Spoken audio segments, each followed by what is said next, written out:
Thank you, Mr. Chair. British Columbians know of Minister Murray's passion and expertise for the environment, but not just the natural environment. Her record is also an understanding and appreciation for the essential elements of our social, cultural, and economic foundation on the West Coast. And this is what she's bringing now to the whole country. And therein lies, I think, a fundamental conflict, particularly in this portfolio. We see stocks across the country in bad shape. We see our harvesters struggling to make a living as the government tries to balance the need to preserve and restore stocks with the interests in communities, small and large, to earn a living. So, I'd like to ask the minister how she intends to kind of balance those two sort of struggling attributes of her portfolio. Well, thank you to the member and for his long-term contributions on the Fisheries Committee. That is indeed the challenge of fisheries. And I know that people in remote communities really depend on their harvest activities.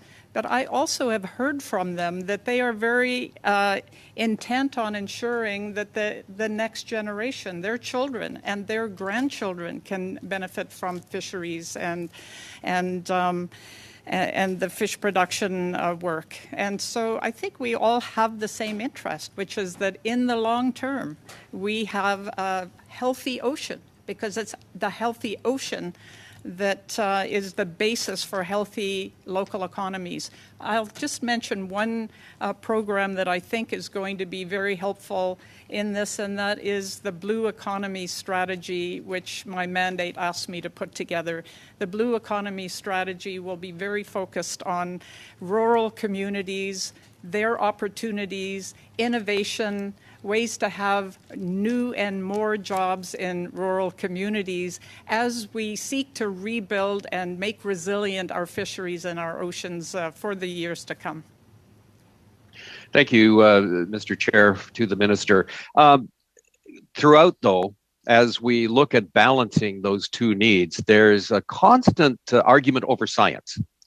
And that argument comes from all directions. We recall in the last parliament, we saw science out of the DFO that said the aquaculture installations in Discovery Islands weren't a significant risk. That didn't pass the sniff test. And there are others who will also challenge the science that the DFO is using to not allow mark selected fisheries or other fisheries that they believe are actually abundant enough to be fished. So, I'd like the minister's assessment on the state of science in the DFO, especially with the major investments we made back in the 42nd Parliament, and these conflicts that keep coming up. Well, thank you for that. Science is absolutely the underpinning of what we do at DFO, and I have a great deal of respect for the scientists at DFO. And yes, we rebuilt significantly the science in this country after 10 years of a conservative government that did not respect science and cut budgets for science. So that has been a critical part of what we're doing.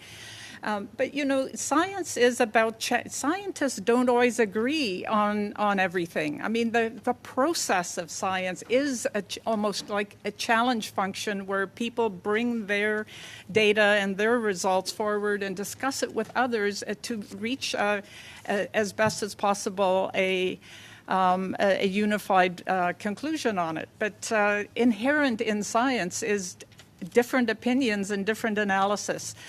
So with respect to the salmon aquaculture comment, the science of DFO says that there is minimal risk from particular threats to the wild Pacific salmon. However, those minimal risks are cumulative if there is a number of potential diseases or parasites. And in my view, with the absolute crisis that we're in with our wild Pacific salmon, any addressable threats need to be addressed, because we want to be the generation that has protected and made more resilient and more healthy our wild Pacific salmon, not the other way around. So that's the science is important. but so is the outcome, and that's what I'm determined to focus on.